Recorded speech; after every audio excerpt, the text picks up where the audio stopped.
جو میلانوسائٹس ہیں ان کے اندر یہ صلاحیت جو ہے اس کو پیدا کیا جا سکتا ہے کہ وہ میلانین کو پیدا کریں اور اس ایریا جہاں پہ یہ بیماری ہے اس کو ٹھیک کیا جائے۔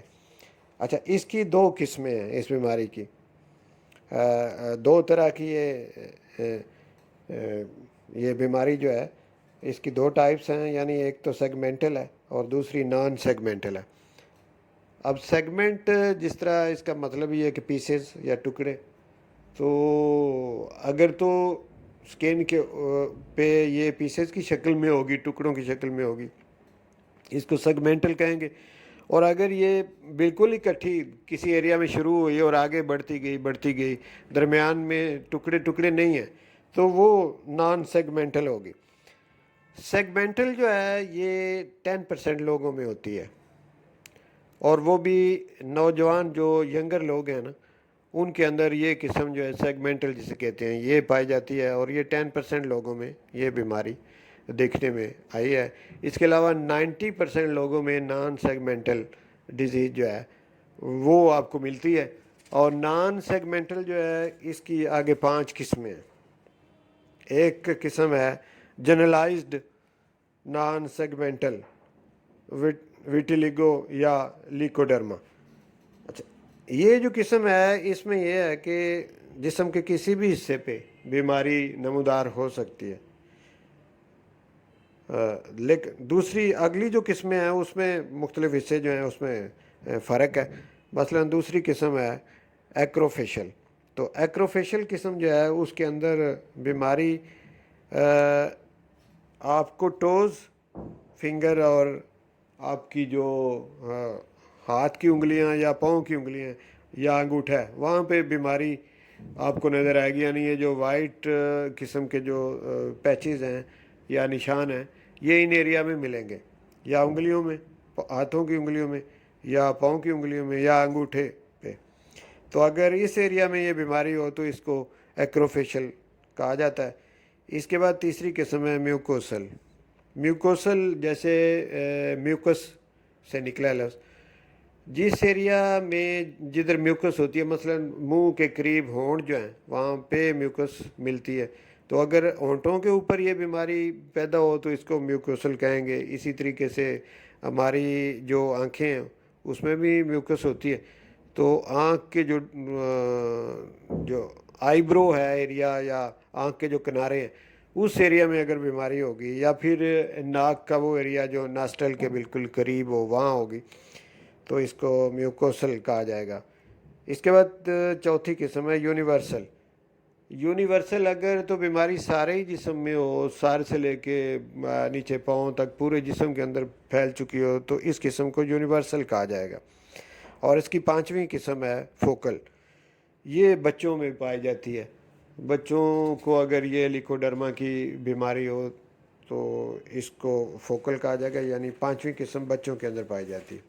اچھا، یہ 5 قسموں کی یہ نان سیگمنٹل جو میں نے آپ کو بتا دیا۔ اب علاج سے پہلے میں آپ کو اس کی پریونشن بتاتا ہوں کہ بچاؤ کیسے کیا جا سکتا ہے، کون سی تدابیر آپ اختیار کریں تو اس سے آپ بچ سکتے ہیں۔ تو اس میں پہلی تو یہ ہے کہ آپ زیادہ سے زیادہ پانی پئیں۔ زیادہ پانی پینے سے آپ کا امیون سسٹم بہتر ہوگا۔ تو اگر یہ آٹو امیون ڈیزیز ہے، امیون سسٹم بہتر ہونے کے بعد اس نے ٹھیک ہونا ہے، تو امیون سسٹم ٹھیک ہوگا تو بیماری ٹھیک ہوگی۔ ایک تو یہ کہ پانی آپ زیادہ پئیں، یہ امیون سسٹم کو ٹھیک کرنے میں پانی کا بڑا عمل دخل ہوتا ہے۔ دوسری بات یہ کہ آپ فروٹ کھائیں اور ویجیٹیبل کا استعمال کریں، خاص کر کے ہرے پتوں والی جو سبزیاں جیسے پالک ہے، ان چیزوں کا استعمال زیادہ کریں۔ اور اس کے بعد تیسری قسم کہ آپ vitamin B, vitamin C, folic acid اور یہ چیزیں جو ہیں ان وٹامن کا خیال رکھیں، اور یہ وٹامن بھی آپ کو پھلوں میں ہی ملیں گے۔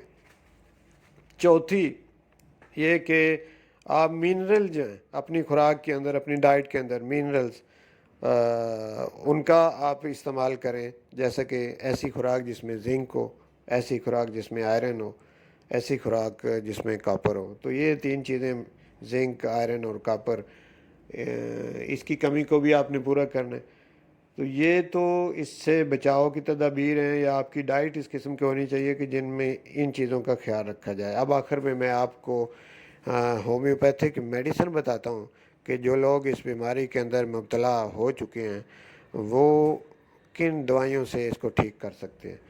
تو اس کے حوالے سے یہ ہے کہ سب سے پہلی جو دوائی ہے آرسینک سلف دوائی ہے، بڑی فیمس اس بیماری کے حوالے سے یہ دوائی ہے۔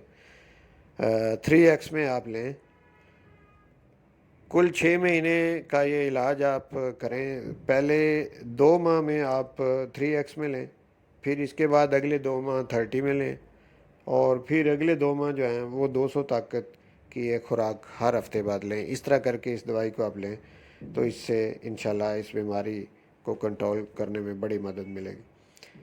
ایک اور دوائی ہے جس کا نام ہے ایناکارڈیم۔ ایناکارڈیم ان لوگوں کو فائدہ دے گی جن لوگوں کو متاثرہ جگہوں پہ سوئیاں چبھیں، یعنی جس ایریا میں یہ بیماری ہوگی وہاں سوئیاں چبھنے کی علامت اگر ملتی ہو تو پھر ایناکارڈیم دوائی سے ان لوگوں کو فائدہ ہوگا۔ تو یہ 30 پوٹینسی میں آپ اسے استعمال کریں، دن میں 3 دفعہ لیں اور 5-6 مہینے لیں، انشاءاللہ بیماری ٹھیک ہو جائے گی۔ اس کے بعد یہ کہ ہائیڈروکوٹائل ایک دوائی ہے، ہائیڈروکوٹائل، وہ اس بیماری کے حوالے سے بڑی فیمس دوائی ہے ہائیڈروکوٹائل۔ اس دوائی کو آپ مدر ٹینکچر میں لیں، اس کے 10 قطرے صبح دوپہر شام اس وقت تک لیں جب تک بیماری ٹھیک نہیں ہوتی۔ اور اس کے علاوہ کچھ اور کام کی باتیں یہ ہیں کہ علاج شروع کرنے سے پہلے ایک ڈوز ٹیوبرکلینم 1 ml لے لیں، تو اس سے باقی جو بھی دوائیاں آپ دیں گے اس کے اچھے اثرات ہوں گے۔ یا پھر اگر مریض کے اندر سفلس کی کچھ علامات پائی جاتی ہوں ماضی میں، تو پھر اس کو سفلینیم 1 ml کی ایک ڈوز بھی دینی پڑے گی۔ اس کے بعد باقی دوائیاں جو میں نے آپ کو بتائی ہیں وہ صحیح طریقے سے فائدہ دیں گی۔ اور ان دوائیوں کے علاوہ آرسینک البم، سلفر اور پلمبم، یہ 3 دوائیاں بھی مختلف علامات جو پیشنٹ کی ہوتی ہیں ان کے ساتھ اگر میچ کر جائیں تو یہ بھی اس بیماری میں بہت فائدہ مند ثابت ہوتی ہیں۔ تو ناظرین، اس بیماری کے متعلق میں نے کافی انفارمیشن آپ کو دے دی ہے۔ مجھے امید ہے کہ جو لوگ اس بیماری کے اندر مبتلا ہیں ان کو اگر انہوں نے یہ ویڈیو سنی ہے تو ان کو کافی اس میں نالج مل جائے گا اور کافی فائدہ ان کو ملے گا۔ وہ اس کے مطابق چلیں، اپنی ڈائٹ کو اس کے مطابق کریں اور یہ دوائیاں علامات کے مطابق وہ لیں تو انشاءاللہ وہ ٹھیک ہو جائیں گے۔ تو بہت شکریہ ناظرین، انشاءاللہ اسی طرح کی اور انفارمیٹیو ویڈیو لے کر دوبارہ آپ کی خدمت میں حاضر ہوں۔